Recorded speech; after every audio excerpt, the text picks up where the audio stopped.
Welcome to another episode of Professional Builders Secrets. In this episode, I interviewed Daryl Smith, one of APB's executive business coaches based in New Zealand.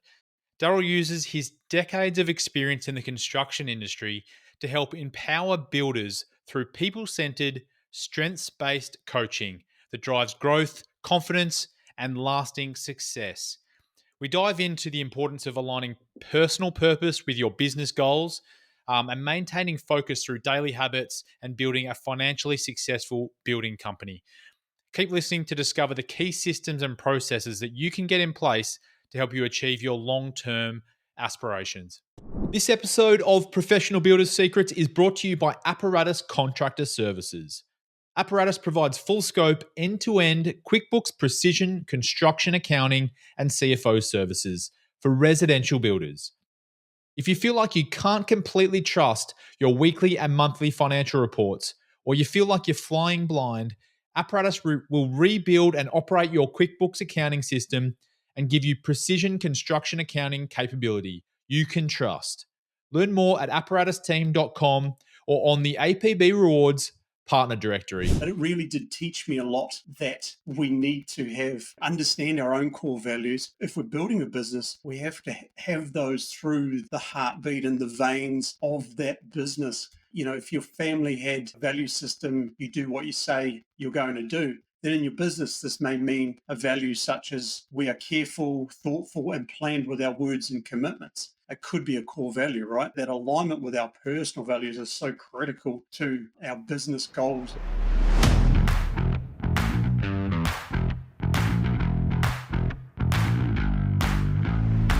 Welcome to Professional Builders Secrets, the podcast for building company owners wanting to grow safely and securely. I'm your host, Will Blunt, and today I'm joined by executive business coach Daryl Smith. Daryl, welcome to the show. Thank you, Will. It's a privilege to be on your podcast. Great to have a coach, an APB coach in New Zealand, actually, which is exciting. Yeah, look, I'm honoured to be the first APB coach in New Zealand, and it really is quite an honour. Yeah, cool. Well, Daryl, before we dive into the details, today we're going to talk a lot about personal well-being and company well-being and how we can find a great intersection between those two topics. But do you want to just give listeners out there a bit of a background on your career? Yeah, absolutely. I'd love to. Well, look, I jumped straight out of school into a building apprenticeship, so I sort of got my teeth into building at a reasonably early age. Didn't go to the last year of school. Jumped straight into a building apprenticeship, which I loved and didn't really know what I was wanting to do when I left school. But I was always into fitness and health, and building seemed like a good way where I could still keep fit and healthy and be outside a bit. So had a lot of drawings for me. So it was great. And look, in my apprenticeship, I worked with a guy who was a reasonably small time builder, but he did, quality new homes, a lot of renovations and some light commercial work. So I got a really good grounding in the building trade. And ironically, in the second year of my apprenticeship, he went away on a holiday for 4 weeks, and he put me in charge of the team. And I wasn't really certain if it was just because I was the cheap option or if he saw leadership in me. But really, I took on board that he saw leadership in me, and I did my best by the team and the clients. And that was quite a pivotal step in my career, because I thought, hey, look, I love this job. I've got some sort of natural strength in leadership and supporting others to succeed. So it was, really a good grounding in the industry, and gave me some confidence to lead in, which was great. I sort of then migrated on to doing quite a bit of labour only work, where I just contracted builders and that. And a little fun fact about me, I was doing a lot of water skiing at the time as well, and I got this contract to coach a international water ski team. So I would build during summer season through into autumn, and then in winter I'd go overseas and coach this international water ski team. So that was a really fun part of my building. I was building, and then I was coaching as well physically. And the claim to fame in that coaching stint is I took that team to the first place in the Asian Championships. But I say that because it sort of honed my skills in coaching people. Really pulling the best out of people. If it be athlete or management or whatever it might be, and that really helped me in my career moving forward. Well, one of the next steps I made was I was employed by a company to be their QS. And at the time, I wasn't a QS, quantity surveyor. So I had no knowledge of that, but I was a builder, knew how to build houses. And this business owner wanted somebody that knew the intricacies of building. You could see something that may take a lot longer than a standard QS. So that really gave me confidence to, put pen to paper, get a real feel for what a office type job situation was, and it sort of gave me the foresight to think, oh, maybe I should go and get a bit more qualification, because at that stage I just don't just say just being a builder, because it's a great occupation. And from that foresight I got from that role, I went back and did a degree that led me on to a bit more study later on. But another significant moment in my career was when I finished that degree. I came out and got a role as a site project manager, but this time I was in commercial. I hadn't been in full blown commercial before. I'd been in light commercial through my apprenticeship and did a few things around that. So this experience really humbled me, well, because I was like, I thought I knew, I was at that stage, I thought I knew it all. And I was like, well, this commercial stuff is really different. It really did humble me, and it taught me that I actually needed to know a lot more about construction systems, construction methodology, and how to run a professional building company. So from there, I went back and I got a diploma in construction management and one in quantity surveying, and that was really, again, an eye opener for me. Going, hey, I need some more knowledge, because I still have a drive to help other people. So I need to get some knowledge to really help other people. And probably fast forward a little bit, in the last 15 years, I've worked in executive management, looked after at one stage 15 plus franchise owners around, well, I'm based in New Zealand, so in a group housing company. That was a really good experience too. And then I went into a joint venture partnership with a housing company.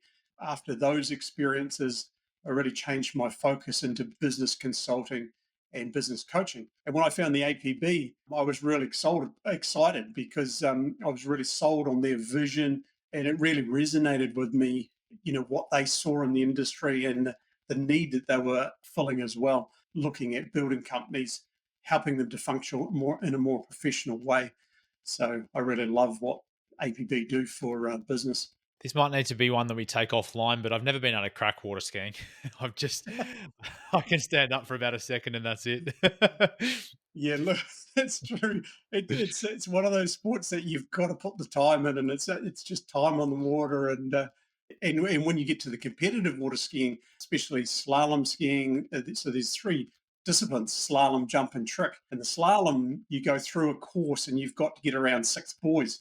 But if you mess it up and miss one, that's it. You're done. So it's kind of cutthroat sport as well. Yeah, I've always loved the concept because I do like adrenaline stuff. I do, skydiving, those kind of things, but Oh yeah, I probably haven't done it enough just to you'd love it. get the Well, knack of it. Yeah, maybe we can organise a trip. But just back to your career, that was a great summary, by the way.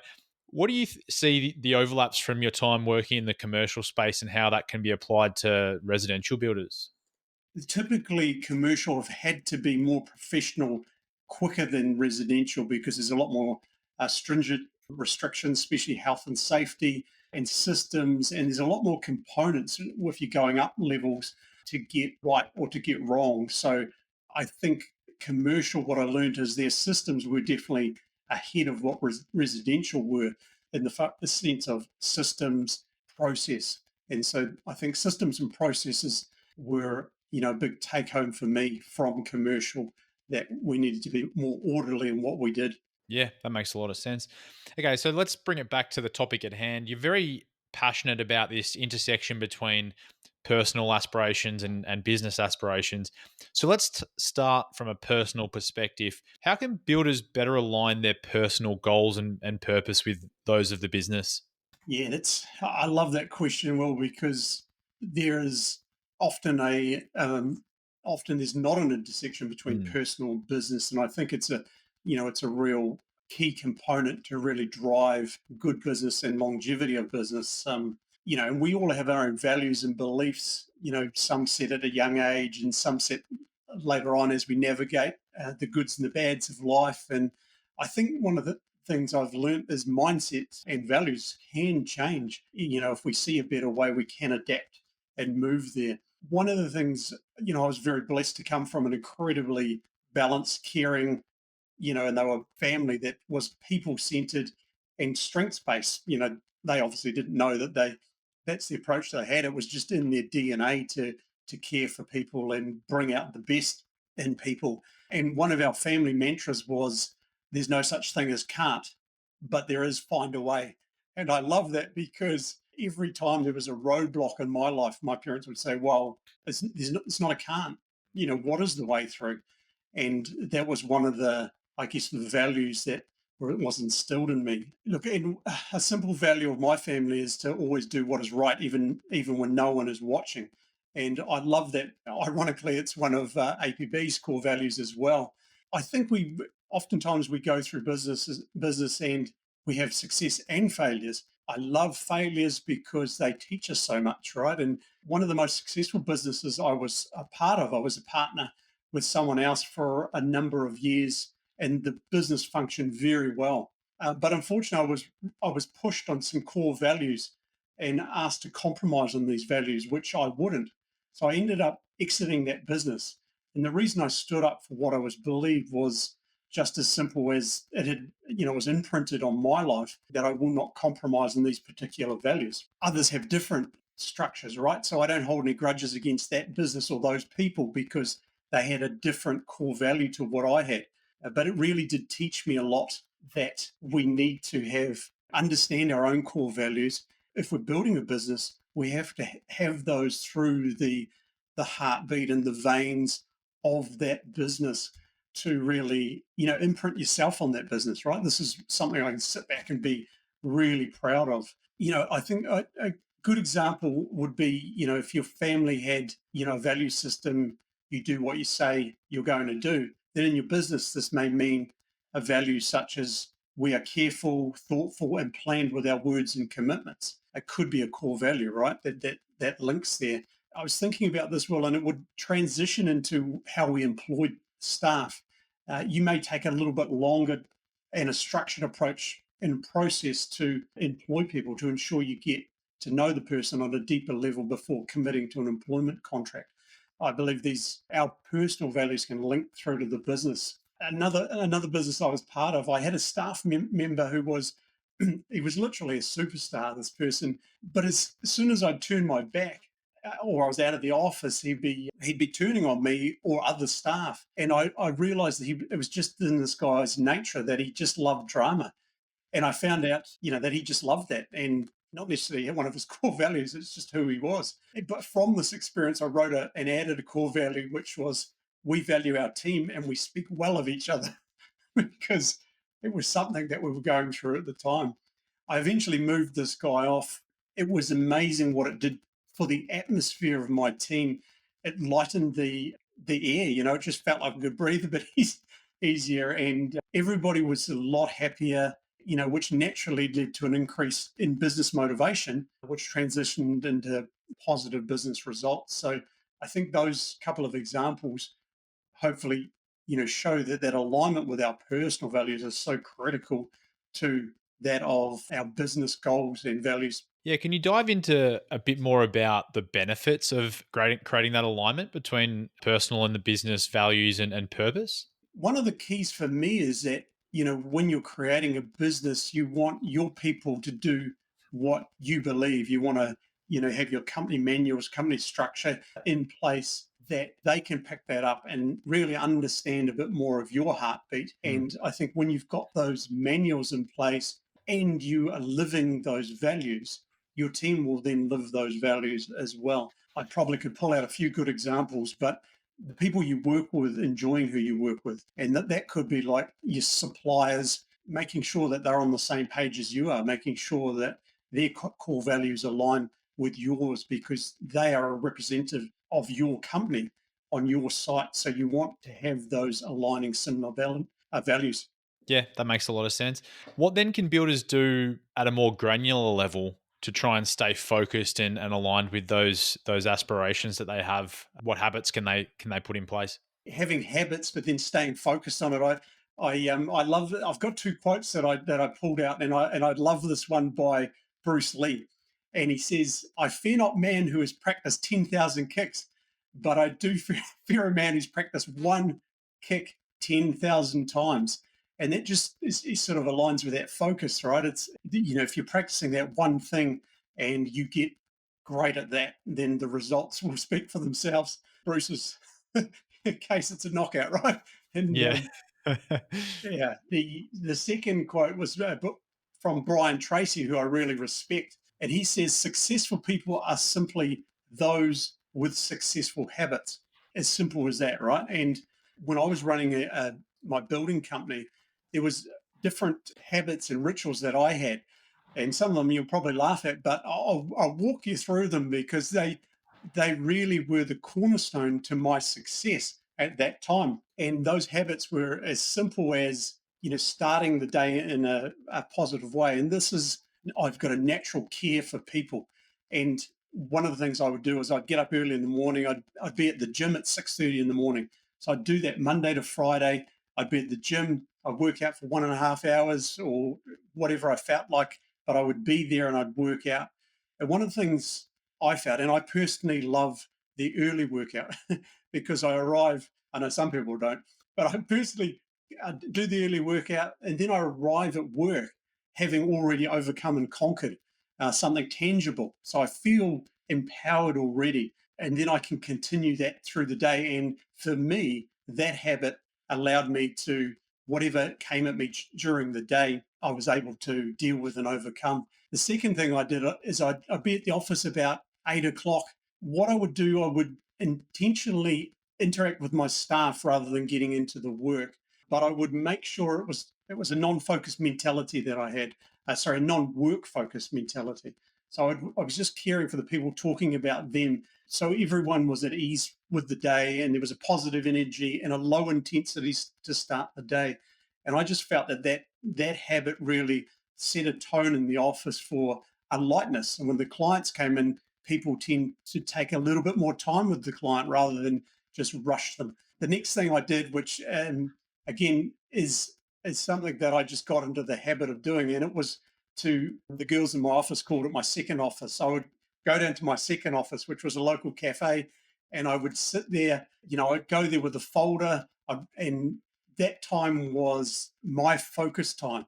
So in that time there, I wouldn't take any phone calls unless it was my family, but I wouldn't take any phone calls at all. But I would just focus on business and strategy. And interesting, this CAF, I purposely selected it because it was really the business hub for local developers and other business professionals. This business, this CAF was in the same building as a big real estate company, the ANZ corporate office, and some popular solicitors. You'd often find that there was some early morning auctions on, or there was business people, or I would bump into developers. And it's amazing how many times that I was just Johnny on the spot. The other thing I love to do is I would know the cafe owners by name, and I would know all their staff by name because I spent quite a bit of time there. But what I found is what they would do if someone came in and they were chatting to them and they go, "Oh, well, Daryl's down the road," and because of that communication and value on people, it really, I believe, supported my business. But yeah, but like I said, I would have a notepad. I would brainstorm. I would look at the things that concern me about my business, about my people, about clients, suppliers, and I just write those down, and then I would get a little bit creative. And what I mean by creative is I just brainstorm ideas and steps and actions and system tweaks. So I would do all that in that morning, and then I'd come out of there with up to 10 items that I'd wanted to conquer in that day. But often that was just 1 to 5 because I wanted to set myself up for success. So again, talking about habits, this is something that I did to really, as the business owner, have strategy. Then I'd come back to the office. You can stop me anytime if I'm dribbling on too much. Well, No, that's right, keep going. On a run. um, so the next thing I would do is I'd come back to the office, and I had a construction operations manager, and I'd meet with him every single day. I'd come to the point in my career where I realized that I couldn't be involved on site in on-site activities. I needed to be over the business strategy, the marketing, the advertising. How am I drawing leads in for my sales team? Construction operations manager, he was vital to the ship running well, and he did a wonderful job with me. He's one man that I would employ tomorrow again, just like that, because he was. But we caught up every single day. The other meetings during the week, like sales meeting, I had a team meeting every single week. So these were in my diary every single week: a sales meeting, team meeting. The other thing I implemented, well, which before I came on in this business, I brought into this business, but they would have drinks on a Friday afternoon.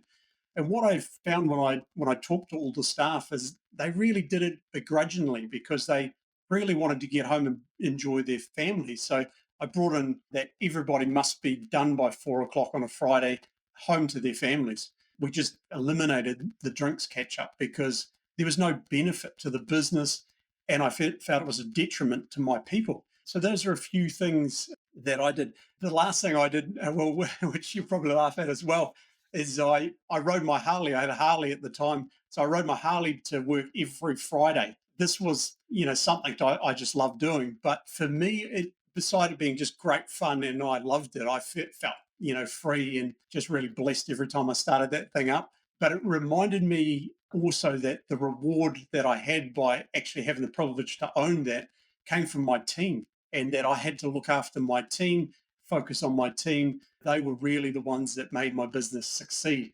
Look, as strange as it may sound, it also made me more focused on securing more profitable jobs and activities that I knew would lead to business growth, which is crazy, right? So, look, these are just some of the habits that I had. Obviously, not all of them, but I felt that they joined the dots between personal well-being, reflection, productivity, and structured, strategic, if you like, goal alignment. That I had these long term goals. The only way I was going to achieve them is by every day working on them. And I love the saying that freedom demands structure. I'm lucky enough to be quite structured by nature, but I have witnessed it, to be very accurate that freedom demands structure, as I put that into my daily habits and rituals and help me to stay focused on my business goals. Yeah, awesome. There's some real gems in there I think that builders can apply to their day to day. And just I mean it really comes across the care you had for your team, and I think to your point that really drives their care towards the company and the performance and everything, and it wants you to do better, and it kind of works in a cycle. My favorite tip actually that you gave, which I think is applicable to every builder out there, is the second office concept. Because the data that we pull out of this state of residential construction industry report over the last 5 years continues to show that builders aren't working on their business enough. They're working in the business and getting caught in the day to day too much. And to actually assign time where you go away and you work on the strategic side of the business and really dedicate time to that, I think that's a really powerful tip. And well, that's one of the hardest things to do as well, because you can get drawn into the office and the busyness and everything Mm. that's going on. So to actually pull yourself out, I think I mentioned, but a lot of people that I'd mentioned that to, they go, "Oh, I'd love to have that time, but I'm so busy doing this, this, and this." But as you point out, the point of it is you have to come away to look at strategy and focus to actually drive the business growth. Yeah, exactly. That's a great summary of the personal side of things. And you've touched a little bit on the benefits for the company. But for the builders out there that are really trying to create a financially profitable business, one that they can drive growth with on all of the key metrics that we're looking to, how can you kind of stay connected to your personal ambitions while also still trying to achieve those things?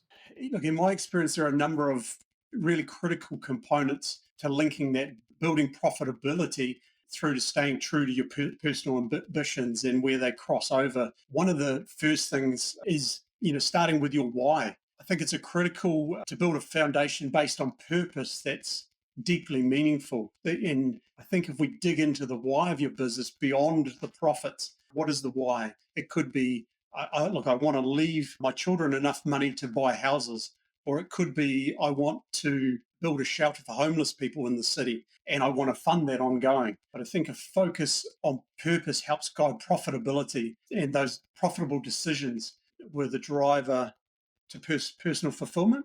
If we link those things up in the why, hopefully that made sense.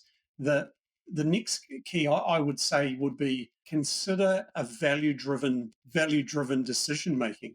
There was a pivotal moment in my business where we had completed 8 low value you probably know where this one's going. Low margin, they were community type housing projects. Looking back on it, we were doing the good to contribute to this type of housing.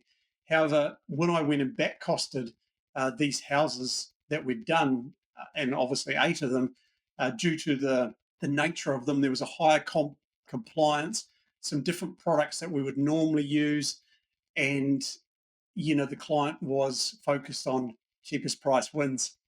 So those jobs ended up being, well, that they ended up at a loss. And when we looked at that, I made a decision to, on those, do we carry on with those so-called feel-good houses, or do we not? But I decided that I needed to build an ethically long-term business, that would make it through the ups and downs and make good profits. So we decided not to carry on with those types of business, even though that there was more of them ahead. And I made the move, if you like, to go value-driven decision making, to change my focus on a higher quality home that represented the ability to put a higher margin in their different clients. And then with the money that we made from that, we could go and do good in the community. So that was just a shift for me. For me as a person, I love building relationships and keeping those. So, investing in long-term relationships was critical for me. And a good example, when I was running that business, I had some good partnerships, but I had a kitchen place and a timber merchant come to me. They were cheaper on paper, but I decided to stick with the kitchen manufacturer and the timber merchant that I had in place already. And the amazing thing with that, because I decided to stick with them and work on their relationship as a long term rather than, oh, look, we can flush you out and get some cheaper product. These relationships really opened up some doors. It's specifically from the merchant. He became a really big promoter of my business, and he opened up some doors to developers and clients that we wouldn't otherwise have had the chance to get in front of. And not to mention the merchant's, endorsement. And it was sort of a foot in the door, almost an automatic credibility because of that relationship. And if I hadn't stayed with that merchant, would have started new with another merchant, they would have had their list of guys that were 5, 10, 20 above me. And so I wouldn't have got that long-term relationship. Looking at that focus was really important to me. And then, as I've mentioned before, measuring business success beyond profit alone. I probably, to sum this question up, I learned to measure success beyond profit alone, which doesn't mean we don't place a solid profit in our jobs, because we obviously do and we need to. But the momentum that was created by applying my personal values to business strategy was felt, as we've already mentioned, by the whole team. And it became a really authentic reflection on how much I cared for them and wanted the best for them, which transitioned to our clients. So staying true to our personal ambitions or values can really create profitable business, as long as we're not taking our eye off business profit, and got to always keep an eye on that financials. But there's that vein going through your business of that personal approach. Yeah, well, I guess if you have a true care for your employees and for your personal aspirations, whether that's family related or whatever it is, then profitability is important because all of those things will, deteriorate if you don't have a profitable business. Yeah, it's so true. So Um, earlier on, you touched on the company manual as a key process or system in place that can help kind of aid this process of aligning your personal aspirations with the companies and getting values and all of those type of things. What are some other key systems and processes that builders need to have in place to make sure they're on the right track? Yeah, and look, another really awesome question.